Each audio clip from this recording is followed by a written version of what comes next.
Welcome. My name is Bill Kenny, and this webinar is entitled Mentee Mayhem, 5 Keys to Improving Mentee Success. And we're real excited that you're here with us today. There's, I think, a lot of good material, and we've had an unprecedented number of questions submitted. Somewhere up near 50 questions were submitted around this topic, so we definitely know there's a lot of interest in it. So we really value your time, and we're going to hop right into the webinar and get things going here.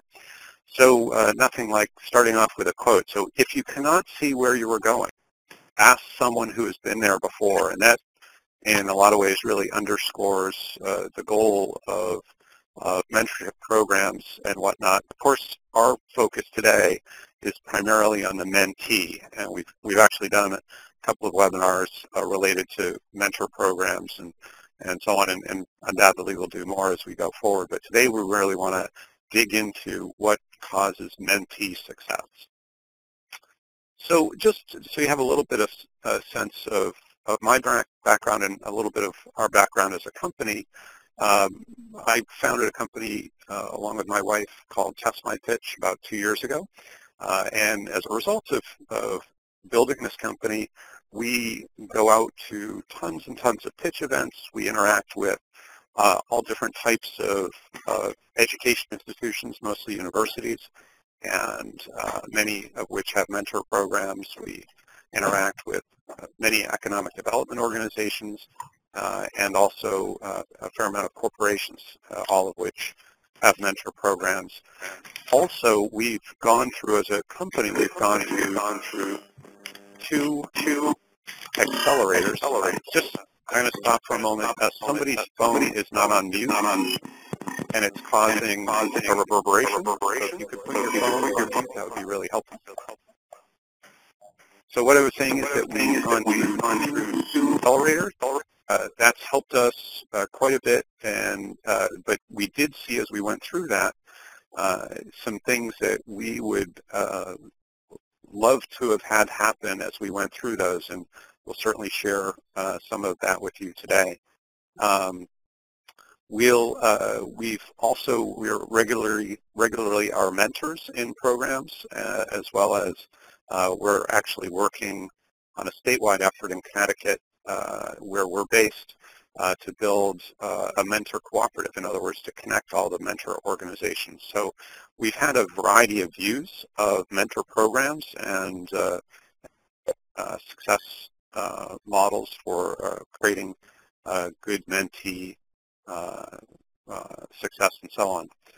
So this will give you a sense of some of the questions that we've received. There have been really just a host of questions that have come in, and again, as I said, around 50 questions have come in, and so this is a kind of a highlight or summary of those that we've received. We're going to come back to these at the end and work to address them.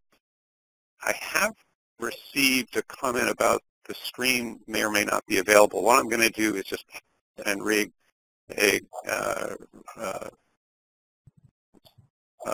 get the screen going again here, and that should, hopefully that's taken care of anyone that couldn't see the screen. So let's continue to proceed here. So our agenda is pretty straightforward. We're going to talk a little bit about the background of mentee programs or mentor programs. We're going to talk about some of the challenges. We'll talk about remedies. And then we'll really spend a fair amount of time on 5 keys for improving mentee success. And again, I think this is really where the meat of what we're going to talk about is. We also will get into the questions that you've asked. Again, hopefully that really becomes very valuable for you. Welcome to Join Me. Please enter your conference ID and press the pound key. Just one note, if everybody could put their phones on mute, we are getting some additional feedback here. So you will now be placed into the conference. This call is being recorded. Okay, we're hopping into the background. right, I'm going to stop for a quick second. If we could make sure the lines are on mute, that would be great. Okay, I think we're good now. So in terms of background, so as we sort of frame what we're working on here today, we're really looking at mentee mentor programs within the education space, within economic development, and within corporate. That's not only kind of where we spend a lot of our time, that's also who's joined us today. And so I think you'll see that this is really tailored specifically to those audiences. So mentee-mentor relationships have existed for a long time. They've even existed in movies and fiction. And when you think about, if you're familiar at all with the Star Wars, the trilogy and so on, there was a real evolution that these characters went through as they developed. Some at a less mature level, they limited the significant limitations in terms of their relationship and what each gained from it. And as they matured, they were able to get quite a bit more out of the relationship. So even though it's fictitious, it actually helps us probably all recognize sort of a common, I guess, a common set. One of the things that's actually kind of curious about mentor and mentee relations is that it exists in nature. It's a very normal part of almost any animal, the growth of any species, is that the younger generation depends on the wisdom of the older generation, and that concern and caring is what really allows the next generation to evolve successfully and, in fact, stand on the shoulders of the previous generation. So when we look at mentor organizations, typically there's some central entity, and then the mentee and mentor relationship essentially orbits that organization. And so it may be that there's a cohort of 10 to hundreds of mentees and mentors, depending on the type and size of organization, maybe even thousands. And the goal really is that the organization provides the infrastructure, the process, the mechanisms by which both the mentor and the mentee succeed in their roles. So I'd like to next hop into the challenges, and these really can be significant. And so this first one is somewhat personal. I've actually both mentor programs, both accelerators that we went through as a company over the last year and a half or so. Both of them we left at the end, or exited at the conclusion, wishing that we, number one, thinking we could have gotten more out of it, and wishing we had known more of what to expect going in. And so it really left us sort of, on a good way, wanting more, but also thinking we had left some opportunity on the table by not fully leveraging what was possible. And really, both in the sort of mentee and mentor bank account, there's only time and money. And so really whether it's mentors giving up their time or mentees giving up their time, that sense of doing it in a way that creates value is really important. So the next challenge that comes up quite a bit, and this actually came up in the we do have that reverberation, and somebody may not be on mute. Somebody's recently joined the call. If you could double check that you're on mute. But we actually saw this bear out in the questions that were asked, and that is quite often maybe the mentee has a sort of inflated sense of self. In other words, they think they know more than they actually do, which is normal. When you're learning, when you're mature, you have a sort of that inflated ego. Of course, as you get punched a few times, and as you learn that as you mature, you learn that you don't know everything, and that listening becomes even more valuable. And so being able to, and again, we saw this a lot in the questions that were asked, being able to properly set expectations will be a valuable key as we go forward. So listening, this is, I guess as we travel around, we see mentor organizations, as we see pitch events, as we go into universities and economic development organizations in particular, and actually even going into corporations. It's interesting. We spend a ton of time in terms of helping people communicate better, but not realizing that the biggest part of communication is the ability to listen, and it's from the listening that we really quite often communicate better, because we learn how to communicate to individuals. And so the gaps that can happen in mentorship is really when a mentor gives their thoughts or asks a question. More often than not, individuals take that at a surface level, as opposed to understanding what the person really means and what's below the question. Why are they asking that? Is there something that, or why are they saying that? Is there something that they're seeing that's causing them to say that? And the more we understand and have empathy, the more we're able to internalize and action feedback. So developing listening skills is going to be really key. Another challenge that we see happen quite often in mentor programs, specifically with the mentee, is that they don't have a clear goal or clear direction that they're aiming. And so it's difficult to, number one, help them, and two, to understand what's been accomplished and what still needs to be accomplished. So understanding and having real clarity in terms of when we're successful at working together, what will have happened, and or a year from now, if you've say things are going great, and if it's been a really good year and the best year of your life, what will have happened? If we can understand those things, the things that need to change, or the ultimate destination, then it not only gives us some place to point our effort and to work towards, but it also gives us a place to measure against. And then, again, another thing that we saw quite a bit in the questions is sort of dealing with situations where a mentee may not be as committed as is desirable. In other words, either not as committed as the organization would want, or not as committed as the mentor would like. And we heard lots of questions about sort of how do we sort of not make sure the mentees know that we're not going to work any harder than they are, and that sort of challenge of how do we motivate, how do we get them excited, how do we get them committed.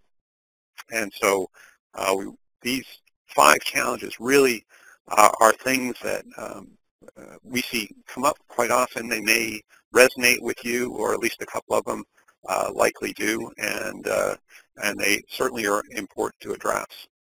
So Benjamin Franklin, another good person to listen to, said, "Tell me and I forget, teach me and I may remember, involve me and I learn."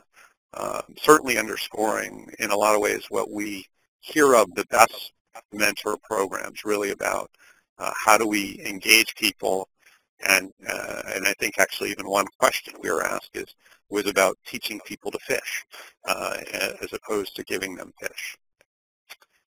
So let's hop into the 5 keys to improving mentee success.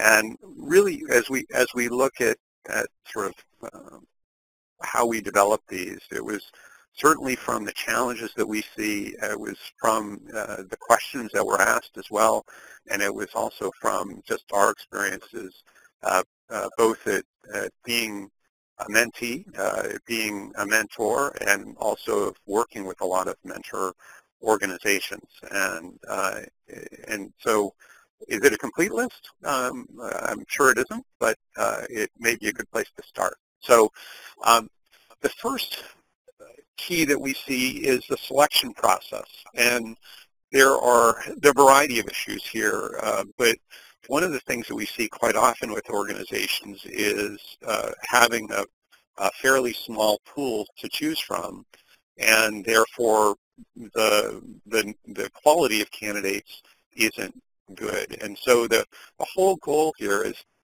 to build a cohort, whether it's within a corporation or in a university or in any type of economic development endeavor, where the individuals have the attributes that would cause success, whether it's the commitment level, whether it's the aptitude, whether it's the engagement and interest, passion, all the variety of key variables that you might define. But knowing that before they come in, making it hard to get in is really the key. The more sort of training and filtering that can be done before the program starts, the more likely the individual, the more likely it will be that the individual will be successful at exit. And so you might even think of the selection process really, in part at least, like you would in terms of staffing or hiring an employee. And sort of a normal adage in staffing is sort of hire slow and fire fast.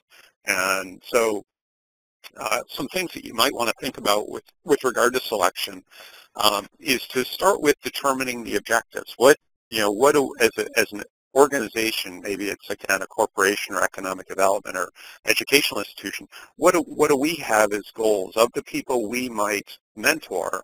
What outcomes do we want for them? And really create some anchors there that the program is designed around, and that will help you build the sort of minimum expectations you would have of any participants.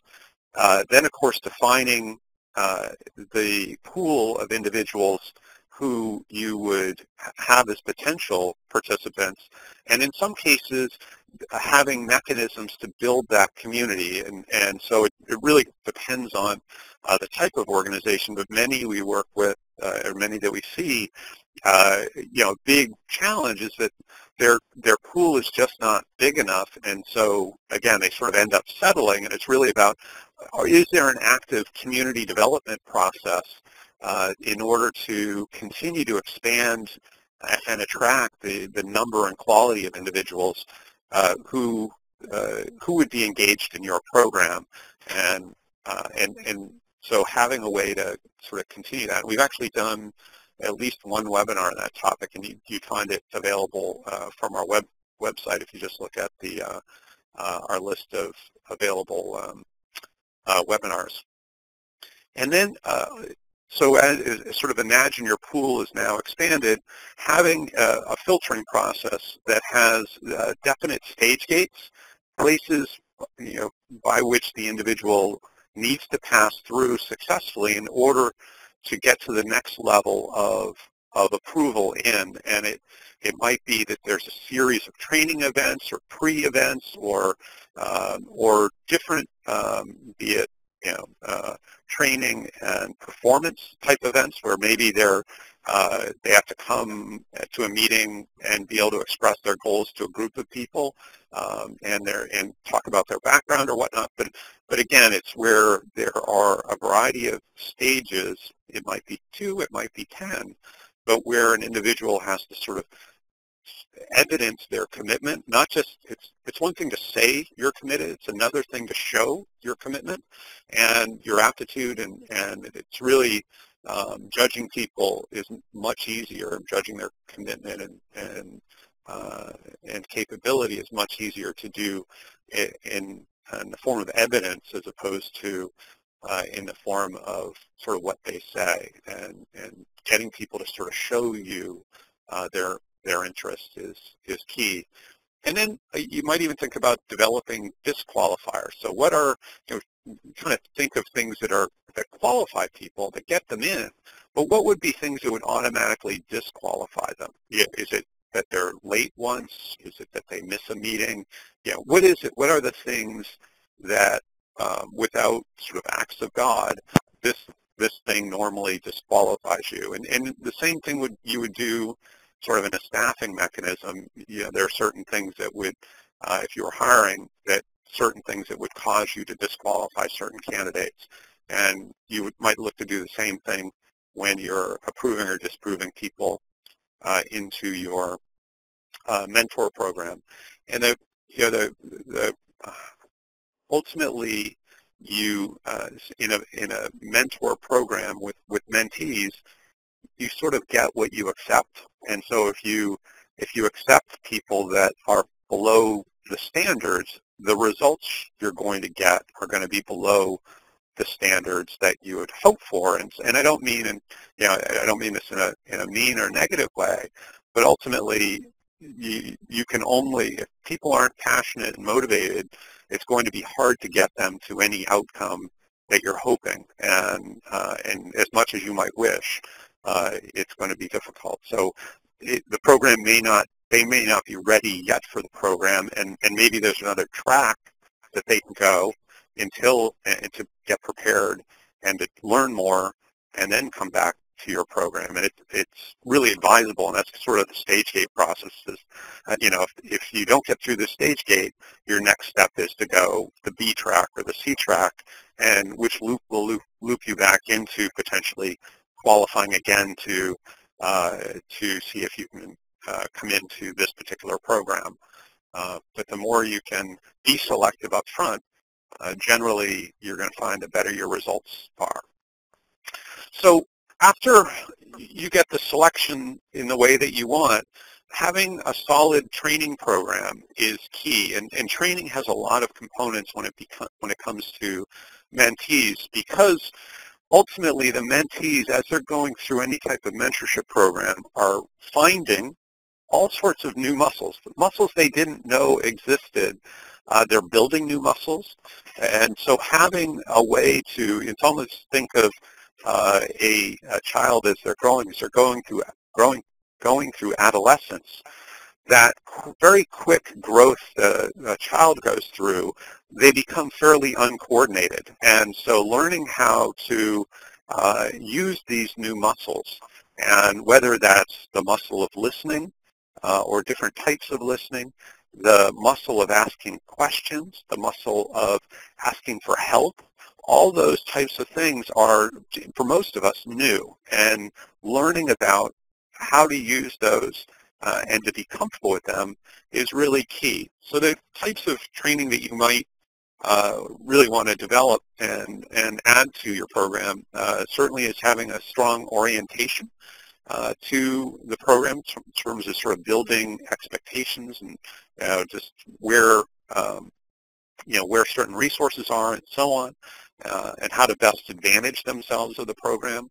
And then onboarding, really to sort of week zero activities where you're getting people in and giving them that the first set of skills, and then really having ongoing skill development, because as they mature, as they even in a short program, whether it's a 6-week or 8-week or 12-week, whatever the length of the program is, there are going to be definite points at which there are going to be some epiphanies, and having training and skill development that matches those aha moments will really help reinforce what individuals are learning, and will really help give them additional skills that will be really very productive. And certainly a part of the training process is helping them set very clear and measurable goals. And that's never something that should be assumed, and making sure that people are stating them, writing them down, expressing them to others, all those types of things is really, really key, because that should direct really the program from here forward for them in terms of what outcomes do they want. Should inform a lot of the activities or all the activities that they do through the whole program. So we talked about selection, we talked about training. Now making matches. And so the matchmaking process, and this really, what we found is it varies quite a bit by organization, but it's a process ultimately where we want to connect people who, in particularly in a mentor-mentee relationship, where 1 and 1 can equal 5, where the wisdom of one can help the other individual gain very, very quickly. And so that might be ultimately they're really an exchange of probably one or both of these two things. It's either knowledge or relationships. And so it's how do we match people where we maximize those opportunities?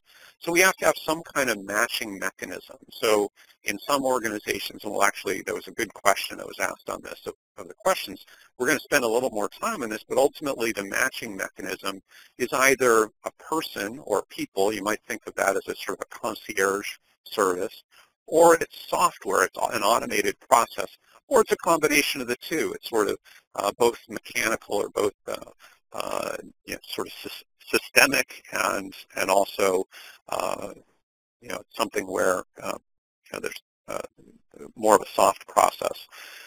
And then also in the matching process, there's a sort of the part that's controlled by the organization, if that's appropriate, which most do. Most have some kind of a formal matching process. And then there's sort of a more serendipitous method, which is having periodic meetups or events where there are collisions that happen, where mentors and mentees can learn about each other informally, can kind of kick the tires to see if talking further would make sense and be interesting. And this is also an opportunity where individuals can make connections for other individuals within that sphere. So the easy way for one mentor to say, hey, Susan, you ought to be working with this mentor as well, or one of the mentees to say, hey, Joe, you ought to also meet my mentor who probably has some things that could help you as well. Whatever the case might be, but it's places where those very natural collisions can happen.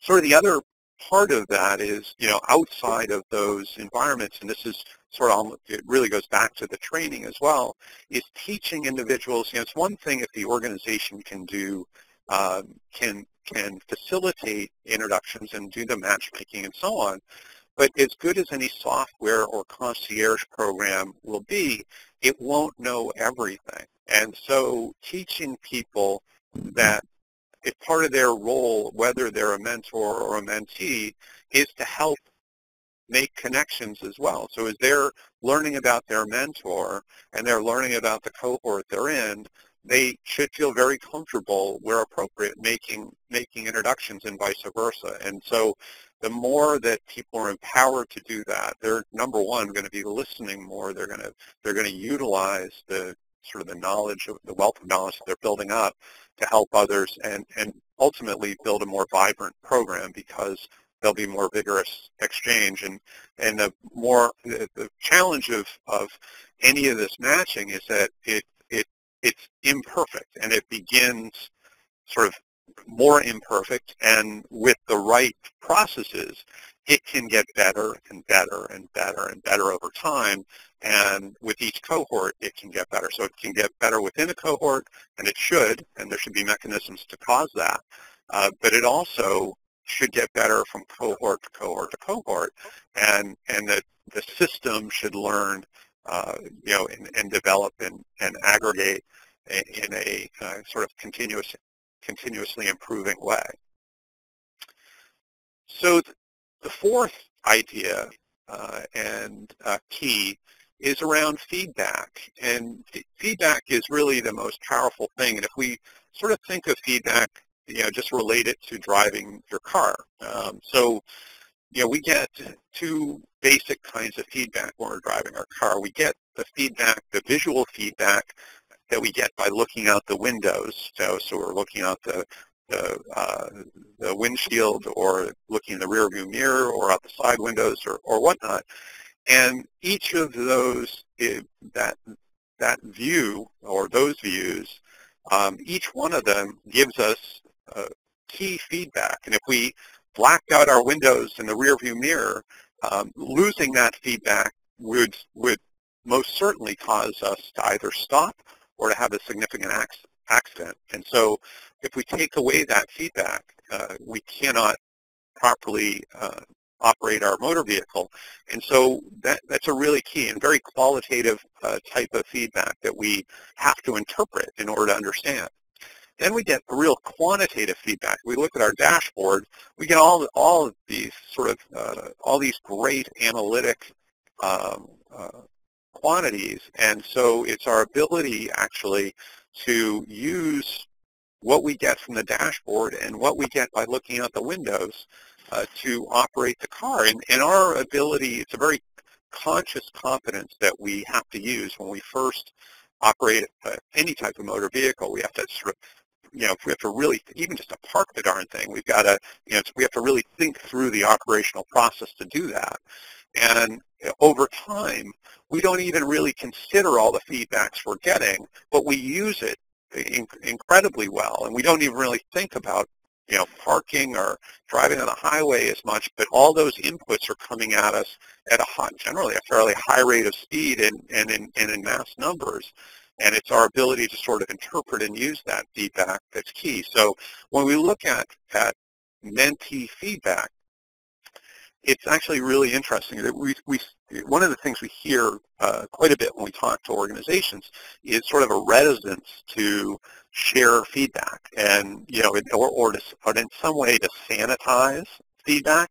And so what we've observed is that can really hinder mentee development. And not to say the goal is to be mean. That's not really the point. There are really two issues here. Number one is to have people communicate directly and clearly, and two is to have mentees trained as to how to listen for and to listen to and to be curious about and to interpret feedback. And you can imagine that if you're not used to getting very much feedback, and you get something that you don't understand and that seems wrong, that has a much bigger weight than if you get lots of feedback, and interspersed in that are things that you interpret as right and things that you interpret as wrong. Your ability to filter over time gets much easier. And it's funny, it's actually kind of interesting that sort of the notion that there can be bad feedback. And it would be like saying what we see from our car window is potentially bad. We certainly know the instruments on our dashboard can be, at times inaccurate. But the notion that somebody's point of view can be bad, it can be wrong, certainly, and maybe they don't have a full perspective that they're giving us feedback, sort of related to. They're not fully informed, so the feedback doesn't mean as much. But the idea is that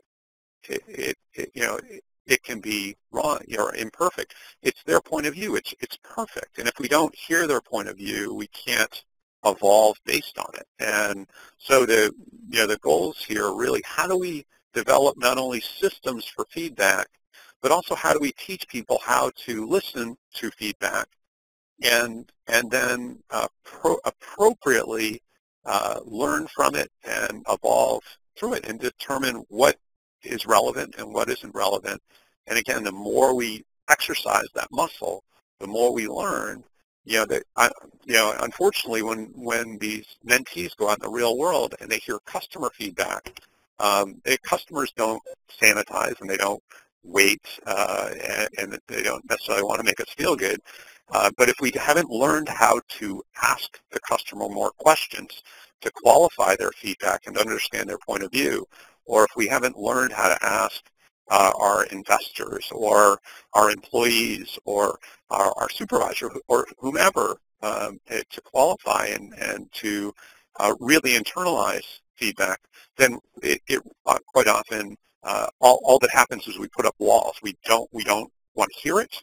Maybe we combat the feedback or argue against the feedback, and ultimately that really derails the learning and sort of mentee process. So with feedback, we want to look at, sort of what are the measures that would help individuals through our program learn more? What are, sort of outcome-based measures? Feedback certainly being 360 degrees, so it should be all stakeholders. It's certainly the mentees should be giving feedback of the mentors and of the organization or concierge.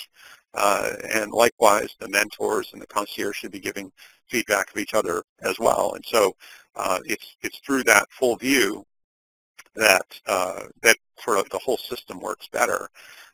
Not only the feedback, but having a learning around how do we review that feedback, how do we learn from it, and ultimately how do we adjust from it? How do we change where appropriate and grow? And it's not everything is going to be sort of meaningful, but it's being able to choose which is appropriate now. So the fifth element or fifth key is to look at transition. So when we look at transition, the program has a beginning and it has an end.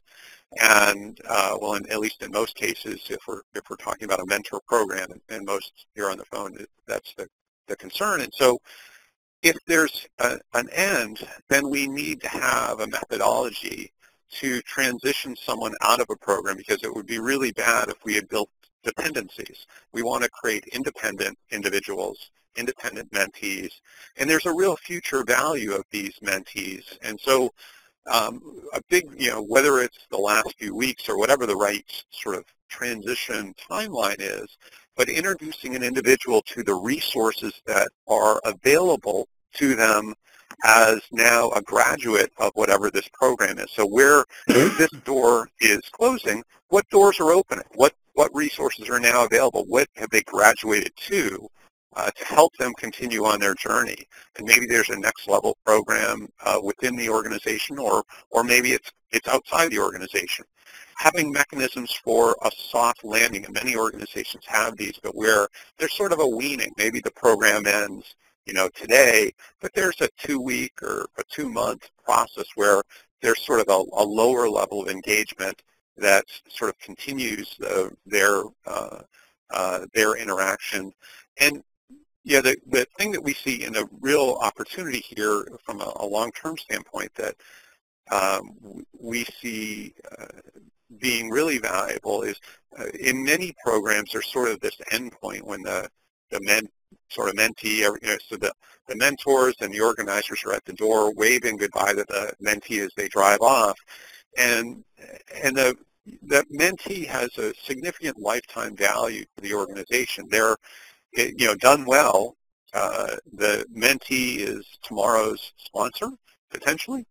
They're tomorrow's mentor. And so how do you develop your program so that the exit is an exit to something else within your program? Maybe it's an alumni, maybe it's a graduate, but that there is actually a tangible value to being an alumni or a graduate that keeps them somehow connected. And that could be, sort of passively in terms of maybe they advocate the program where appropriate within their circles, or it may be more actively in terms of a role, be it as coming back as an alumni mentor, or, again, whatever might be appropriate within your program. But it's really how do we both help them transition and continue to thrive, and also engage them at a new level, and sort of a real key to the process. And so it's thinking about how do we successfully have good, valuable graduates is really the goal. So another quote here. So in a battery, I strive to maximize electrical potential. In mentoring, I strive to maximize human potential. And Donald Sadoway, if you don't know, is it's real significant. If you couldn't have guessed, a battery research scientist and professor at MIT, and really love the quote. So the questions that we were asking, again, we got so many questions, almost 50 questions, and so we picked 8 that really represent a majority of the questions that were asked. It's unfortunately not a perfect system, but again, we're more than happy to have any conversations offline, really getting this down to sort of very specific levels for any given individuals or organizations. So please accept these as the beginning of the process of questions, not the end. And again, when I'm done sort of talking through these 8, I'll open up the floor for additional questions for anybody that wants to ask them here online, or again, happy to talk offline as well. So, so anyway, let's hop into these. So the first question is, are there different types of mentee engagements, and if so, what? So the couple that, there are probably a variety of answers for this, but the couple that we've seen that seem like it makes a lot of sense. So the sort of the idea that there's a mentor who is available sort of on a one-off basis for a specific need, and we've heard those called coffee mentors. In other words, they're maybe through the course of your time as a mentee, they're maybe available once, and if you want to go grab coffee, that's fine. And then there are individuals that may be more referred to as a program mentor. In other words, they may be your primary mentor contact as you go through. And so the coffee mentors are sort of, maybe the way to think of them is they're for discrete needs. It may be very specific. They have either specific knowledge or specific contacts and relationships that are, would be really helpful, but they can't commit time-wise to anything more involved, or maybe they're, so in demand that they can't commit more to any one individual. And then the program mentor, and the program mentor may be as much a mentor as they are a facilitator. They may be sort of the quarterback that helps, number one, understand and work with the mentee from a day-to-day basis. And they may also somewhat act as that mentee's concierge to, create a few events with coffee mentors. And so you may have different terminology and you may have different processes, but that's a system that we've seen work pretty well, and that you sort of have a lead mentor, if you will, with an individual, and then have others that can come in situationally to help. So the second question, how to make good mentor and mentee matches. Yeah, this is really the magic of the process, or one of the key elements in terms of how to make it work. So, at least what we've seen is that there's nothing generally starts off as a perfect match, and so it's really about the concierge or the organization, whatever methodology it uses to make those matches, starting and sort of creating suggested matches, or allowing situations where individuals identify their matches, again through these sort of meetup events. But how the process works is sort of, let's just assume for the moment that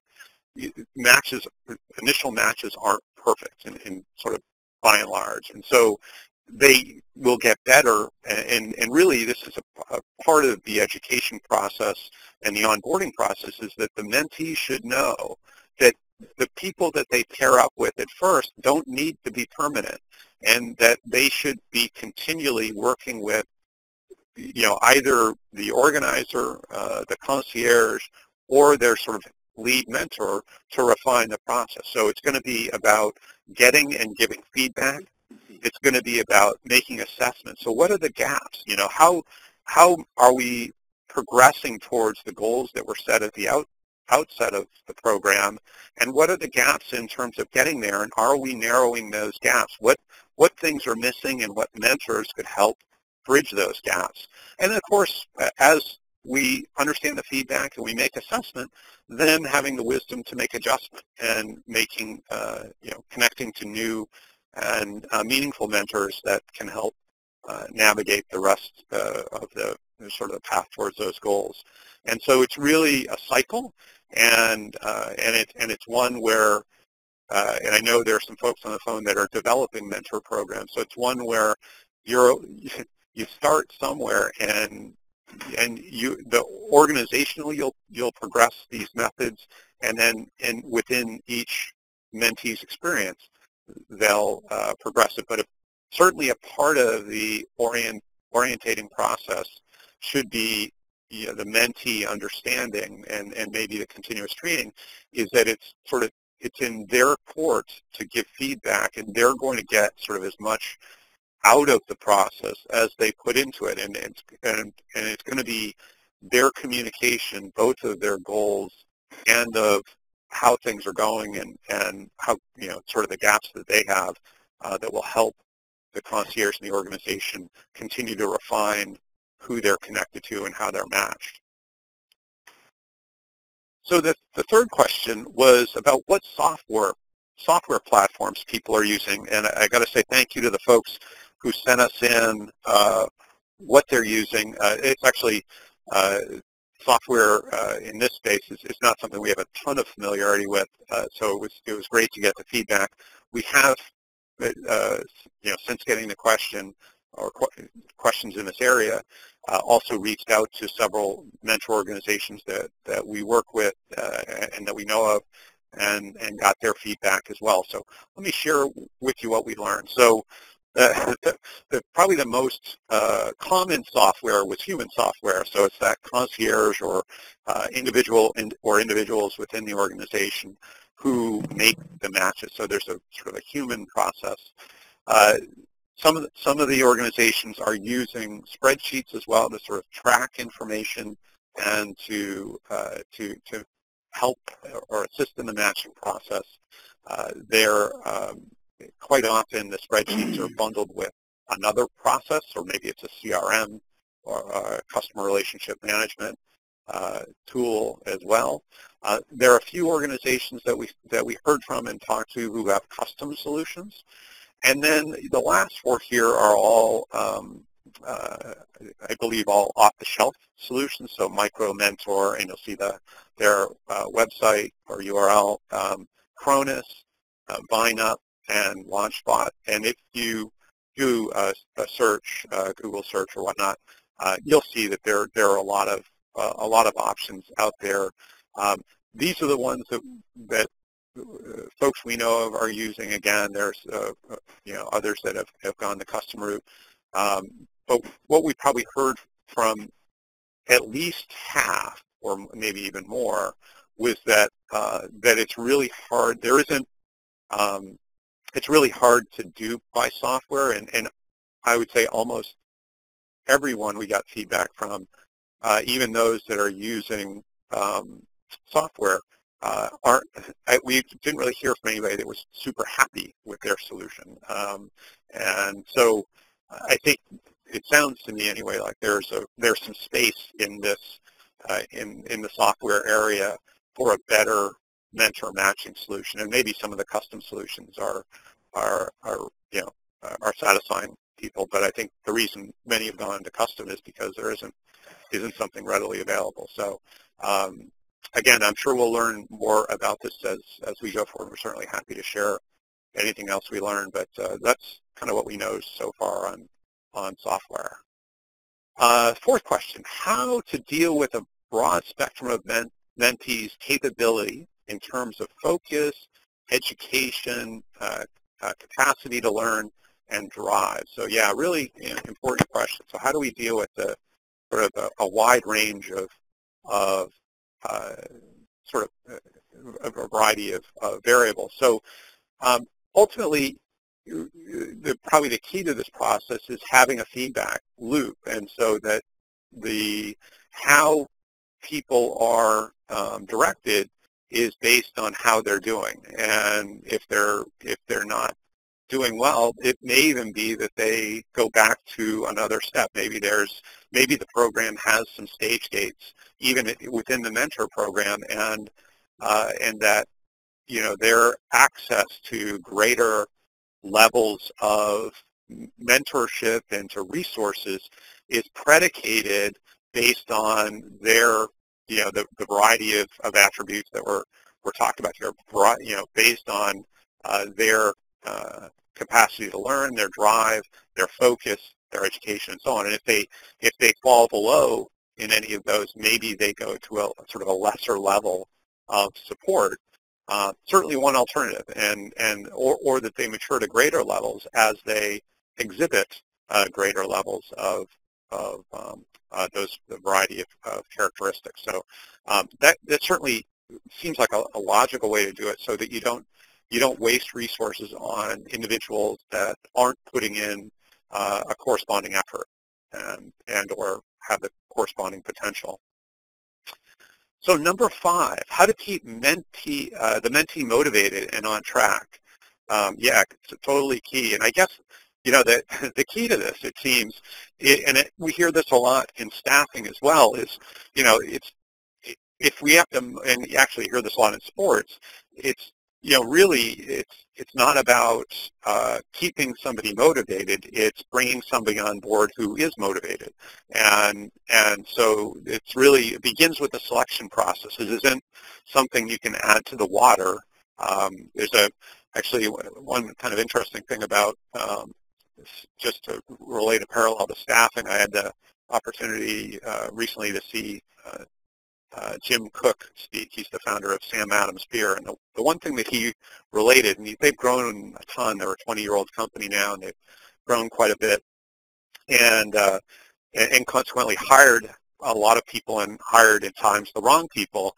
And what he said, sort of the final thing that he said about staffing, and he said the most important thing we've learned in our 20 years is that when we hire new people, what we want to do, our goal in any role, is to bring the average up. So with this, whatever hire it is that we're making, this hire should bring our average up. So if we look at the sort of selection process as continuing to get better and better cohorts, and you see this in a lot of schools today, is it's tougher and tougher to get into the schools that most of us went to, because the selection criteria is getting sort of more aggressive. And so the more aggressive your selection criteria can get, the less you'll have to deal with people who are not motivated. In fact, you'll cause more people to be motivated because of what they need to do to get into the program. So also, in terms of motivation, our training should be part of that process. So having a vigorous training program that continues to keep people developing and learning. One of the things that we find causes that atrophy in motivation is the lack of challenge. And so continuing to challenge people so that they're growing and developing and using those new muscles is really key. And then finally, being able to both direct and manage course corrections as needed. That, if we need to mix it up in terms of mentor and mentee relationships, or getting people connected to new folks, or whatever the case may be, that ability to utilize the assessments and the feedback so that we can make the appropriate course corrections is really, really key. So how to teach mentees to fish instead of fishing for them? Yeah, certainly key. So the real key, the real biggest part of this is, and many of us have probably heard of the Socratic method, but Socrates said, I cannot teach anybody anything, I can only make them think.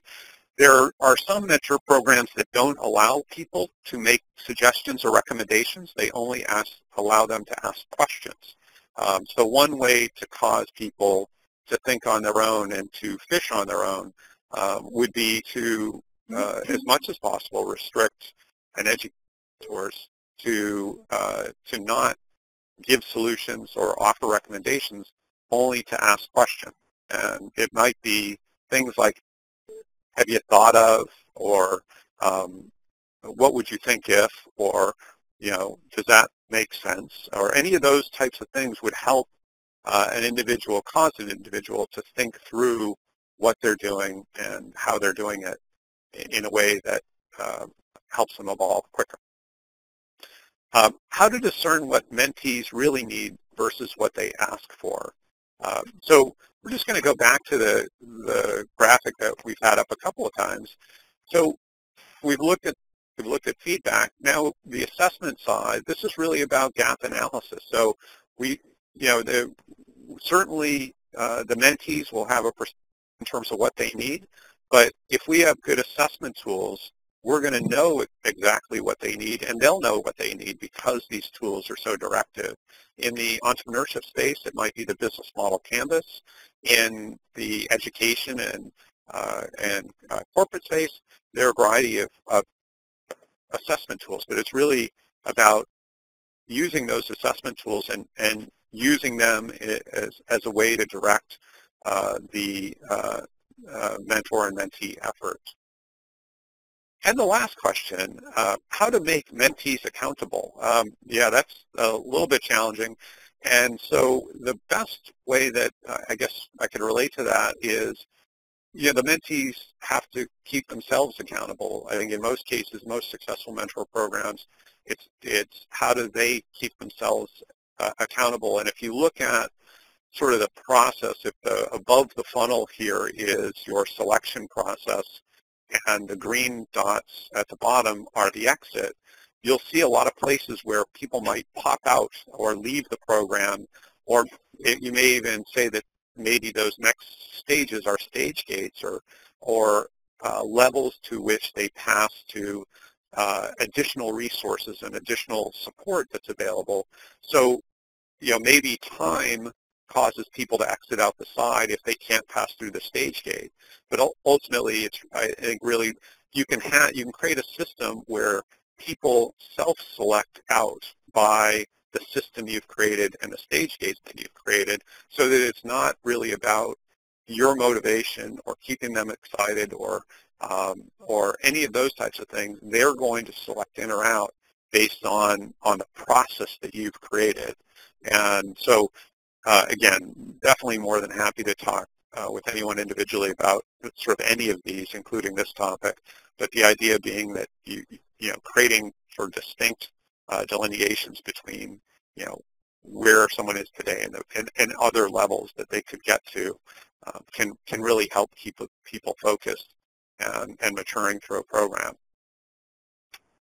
So I'm going to open the phone or the call up here, and we do have a few minutes. Are there any other questions that we could address while we're on the phone right now? And I'll pause if you want to, for anyone that wants to ask a question, just take your phone off mute and please ask.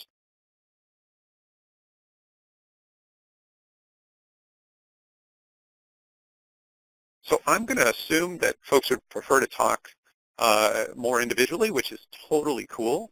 So let me just first thank you all for participating. There are a couple of things that are going to happen over the next couple of days. We're going to send you out a feedback survey, and we'd love your comments on this webinar, the value, and certainly would love to know any other topics you're interested in. We will also forward you out a recording of this webinar. Feel free to share it, to view it as much as you'd like.